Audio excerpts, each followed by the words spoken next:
Hello, my friends. Wiggle here. Well, it's the third week of February. It's like the 20th or something. Tuesday. It's after the holiday. Tuesday the whatever. 20-something. And we are having this crazy nice weather. And it's forecast to be like this for the next couple of weeks, which pushes us well into March. And to me, I'm going to take the chance and go ahead and start getting all of my spring crops in and try to get a jump on them. I will have the frost cloth as a backup,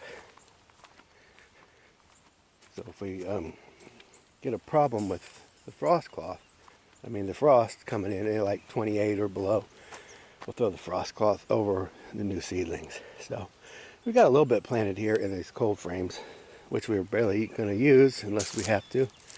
And you can see my overwintered stuff. So a lot of onions, mango beets I tried to overwinter, and then kale, spinach, lettuce, corn salad. Man, I need to tell you about that stuff. It is not only delicious, it is a very important plant in that it is not daylight sensitive or light sensitive. It will grow with any amount of light and it will grow through the winter. It needs some heat, but it's pretty cold tolerant, and it's very adjustable to the light. So the point being is one of the few greens that will actually put on growth throughout the winter in zone 7. So corn salad, they call it mache, like paper mache, but just mache or mash, I don't know. But get that and plant it. It's getting kind of late, but you can still put it in and eat it this year. It is a great winter green, and it's just delicious. So kale. We tried doing a little double row cover on the spinach. That's why we have the chips built up here. The other one just had a single cover, so you can see that really wasn't that important to do. All the peas died, but spinach hung in there well. So what I'm doing here is I had this little patch from the Three Sisters last year, and this was kind of an overgrown margin. And I had tarped this, billboard tarp, heavy duty, EPDM I think it is. It's kind of like a pond liner, pretty heavy duty. But this was all a bunch of overgrown grass junk. Ugh. So I just tarped it, and now I'm digging it up. So now let me show you something not to do. Big mistake that I made. When you're using hay and manure mix, get your strings out before you. I have strings and they are a nightmare with the tiller. So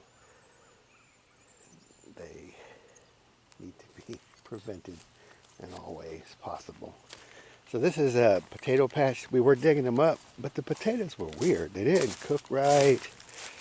You couldn't make fries out of them. You couldn't make mashed potatoes. They were just weird. So we quit harvesting them and just left them in. So we'll see what these potatoes do. What I wanted to show you is packing materials. You save these things and use them for knee pads. Don't throw it away. Old egg crates or whatever, you can get down on your knees and it helps. Also, if you're moving windows and doors or furniture, you can use these like for pillows when you're packing stuff on a trailer or in a truck. So that's a great use for these more durable packing materials. So just repurpose that. So now, let me get into this tilling part. I am not really in favor of a tiller most of the time. Like if you're getting down on just your regular soil, and you're just trying to dig in and trying to chop up all your clay or whatever you got, I'm not in favor of that. It is not good for the soil health. Not good for all the little bugs. That being said, I am using a tiller today, but in this context, we're standing on, a foot, 8, 10, 12 inches. It's basically just a giant compost bed here. So I'm only tilling down to the clay. I'm not going to chop the clay up. I'm not going to get down into the actual soil structure. What I'm tilling is just the compost. So I'm going to loosen all this up. And I can't really get any heavy equipment in here without tearing stuff up, so we're just going to till it. And that tree, oak tree there, big beautiful white oak, basically the high crown of the land here. So coming back this way, it's all downhill, and it's not a lot downhill, but there is a little grade. So this stuff is not really on grade. It's a little bit on grade. It's kind of weird because it's kind of a circular hill. But this middle part, I'm not going to run the rows even. I'm going to run the rows more on contour, 90 degrees of contour. So I'm going to till this up, and then I'm going to rake it into beds and leave the ditches, hills and valleys, swales and terraces. I'm going to leave it so when the water comes in, it hits those ditches.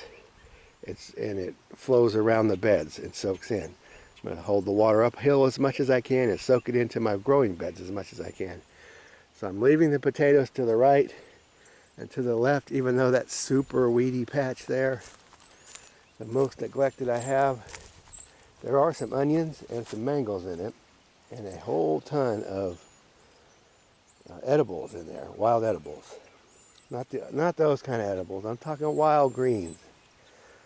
So you can see the mango there, oxeye daisy, which is edible. There's a ton. We'll pull this out and eat some of it, and all that really nice lush green grass. I have rabbits now, so we're going to feed it to the rabbits. So we'll clean this out, and then I'm going to put more of the same seed in. More. I'll probably put like leek seed in, even though it's so late in the mid-February. But we'll put some leeks in, see what they do. Get some mangos in and see what they do. The point is I'm not tilling this bed up. We're going to just work on that.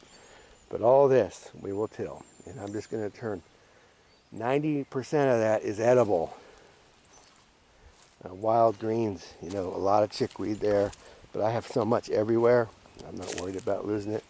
Some pretty nice stands of daisy, which that's just naturalized here. And then the grass. But purple nettle, purple dead nettle. I believe that's going to be wild arugula, yellow rocket.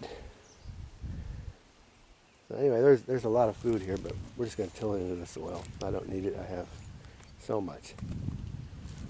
So, at any rate, I'm going to undo these strings.